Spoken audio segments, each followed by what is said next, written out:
Well, good morning. Whew. They just jumped right into it. This is the video, of course, for the 2nd of August, and the title is Riding the Emotional Roller Coaster Again. It's been an emotional week as I've contemplated meeting the ambassador and others in the dragon family. I've been feeling a lot of emotions, some that feel really good and others that don't feel good at all. I've even had some strange dreams. I'm glad to feel my emotions, even when they do not feel good. As I understand it, beings from in other dimensions can't feel like we humans can. Some may see our emotions as a curse.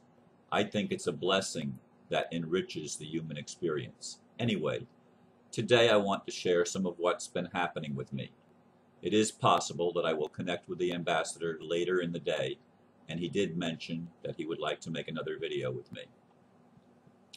Yes, this is the day that I've been making videos with the ambassador for the past while, and I have the red candles burning like I did with Aristo yesterday.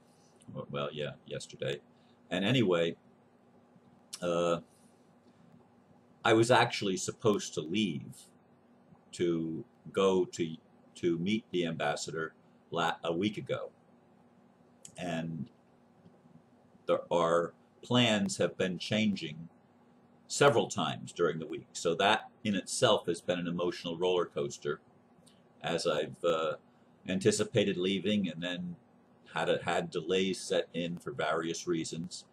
I've had various dreams during this period of time. One of the dreams was about a week ago, actually probably 8 days ago now, I think, if I remember correctly. And I woke up, it wasn't really like a dream. I woke up with a song, The Green, Green Grass of Home.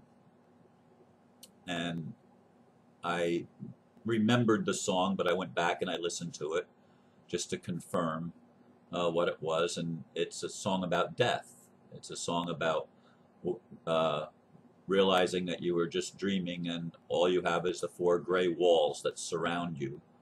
Some take that to be a prison, others take it to be a casket because the final thing is, I'll soon be beneath the green, green grass of home, which to me means burial.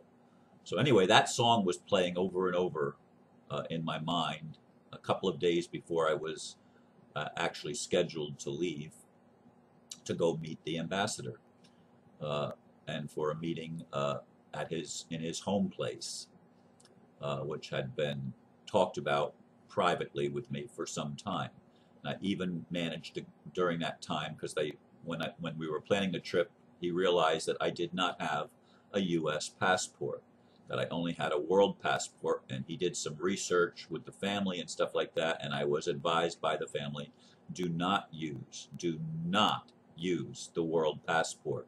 They're clamping down on people, especially in the United States, on people that are using that passport. And yes, sometimes it does get through, but that's not something that is the norm. Get a U.S. passport. So I had to rush and get a U.S. passport, which I now have, which I didn't like having to do because I don't consider myself a United States citizen. I consider myself a world citizen, or a citizen of the Republic of the United States, but not the corporation. Anyway, I went through the whole process of expediting the purchasing of a passport, paying astronomical fees. It ended up costing me like over $570 altogether for all of the things that I had to do to get the passport here in a very short amount of time. But since then, I've had flight plans or departure plans moved and moved and moved and moved again. And then I had a dream a few days ago. I can't remember which day, maybe Tuesday. I'm not 100% sure. It's been a few days, where I was giving a speech in this small auditorium. It was like a courtroom-sized room, and I was actually it was actually set up like a courtroom. Like I was actually addressing the judge. and but there was a panel of people, not just the judge. There was a panel of people there, uh, and the person in the middle, that was the main person that I was addressing, got up and left and walked out on my speech. And this is a dream that I actually had 3 parts to the dream, and I remembered them all. That's rare for me, folks, to have such vivid memory of the dreams that I'm having. And I continued and finished my speech, and then I went out to go to get into my car, and the parking lot where I had left my car, there was earth moving equipment, construction equipment that were sort of blocking the whole aisle, but where my car had been, that spot was empty. My car had disappeared. And I went into the building and I started asking, who can I find out, how can I find out what happened to my car? And they finally pointed me to this guy, this tall, white-haired, white-bearded guy dressed in white. And I went into his office and I explained to him what had happened. And ironically, he left. Well, the ironically part will come in a second. He left and he said, I'll find out for you. And he wasn't coming back, and he wasn't coming back. And finally, I went out of his office and I went looking for him, and I was asking different people, and finally they directed me to the loading dock. And here on the loading dock was the man, again, dressed all in white, and with white hair and white beard. And I asked him, did you find my car? And he says, well, you won't be needing it. The bus will be here shortly to take you to jail. And that's when I woke up. Now, it's ironic because I had already laid out my clothes that I was going to wear for the flight, which were white jeans and a white t-shirt that says "Love can build a bridge" on it. So that was the outfit that I was going to wear. And again, I have white hair and white beard. So was this another aspect of me? Probably so. An aspect that was concerned about the American, am I on a no-fly list or watch list? Are they going to give me a hard time trying to leave or come back into the country?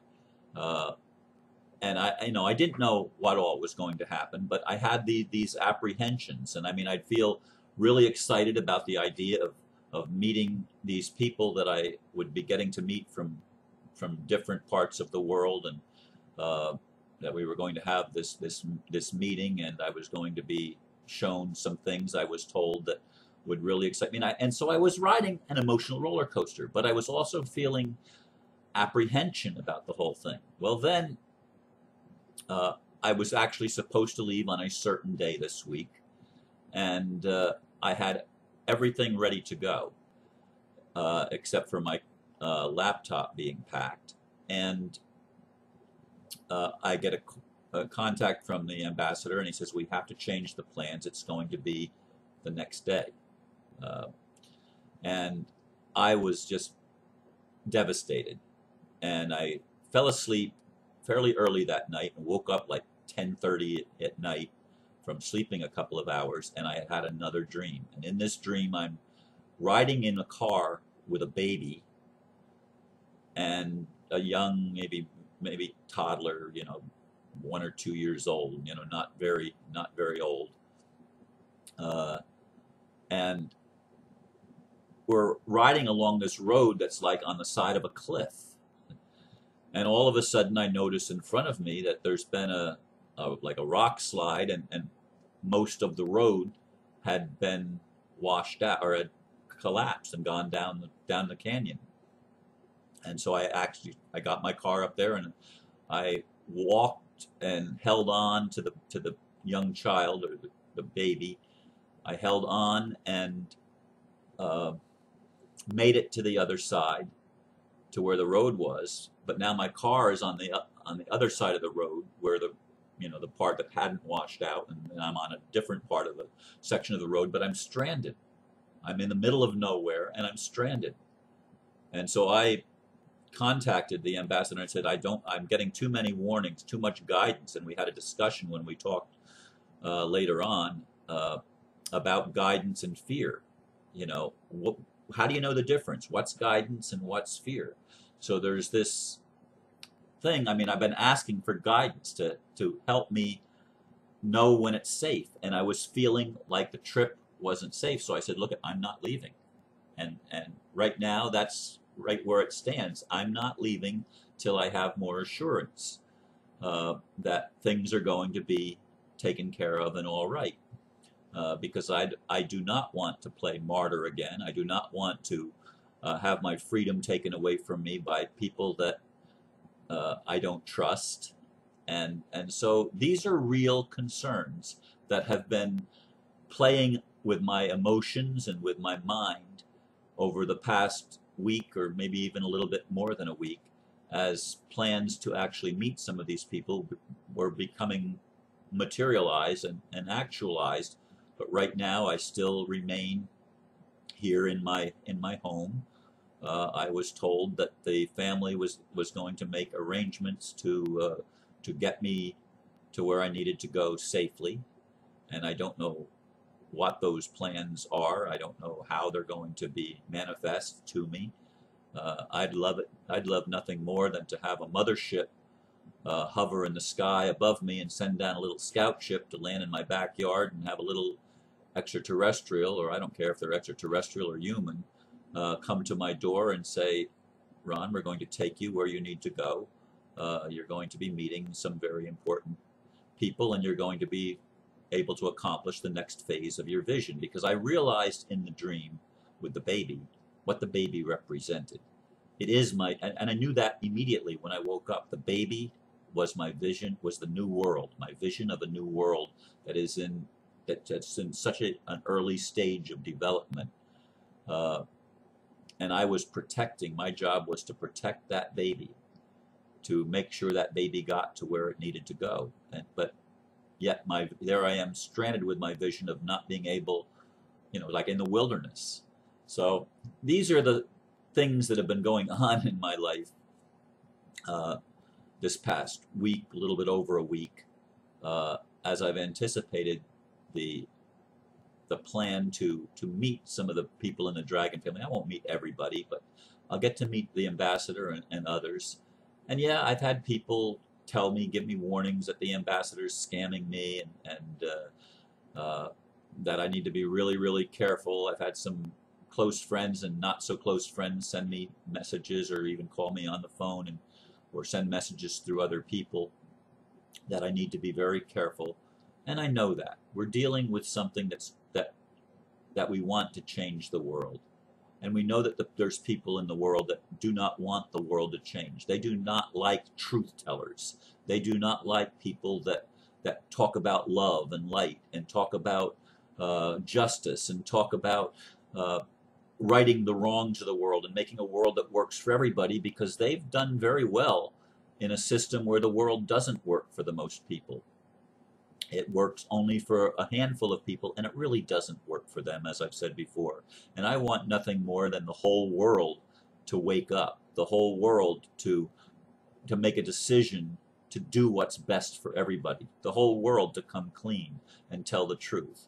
I'd like the elite establishment as well, the people in the high places, in the ivory towers, including the dragon family that's on board with the changes that we want to see, the common law changes and the debt forgiveness and all of the other changes in the system that must be made. There's people in the elite establishment, I believe, that actually do want what we the people need to have happen so that we can evolve. But there are others that are hell-bent on keeping the old domination system in place. And so there's this struggle that's going on, and it's no wonder that not only myself, but many are riding this emotional roller coaster. Many are having dreams, and guidance may come in the form of something that makes you afraid, but it's guidance, it's a warning. And that's what I was, when I had the dream about the baby and stuff like that, and the road being washed out. If it had been night and if I hadn't been alert, I could have driven right off the road and plummeted to my death. So, we're on the edge of a precipice, in a sense. We're on the edge of a cliff, and we're riding a razor's edge to try to create a world that works for more people and ultimately works for everyone's good, not evil. That we don't have to have the cataclysms. We don't have to have the major destructions. This is what I want. This is my vision.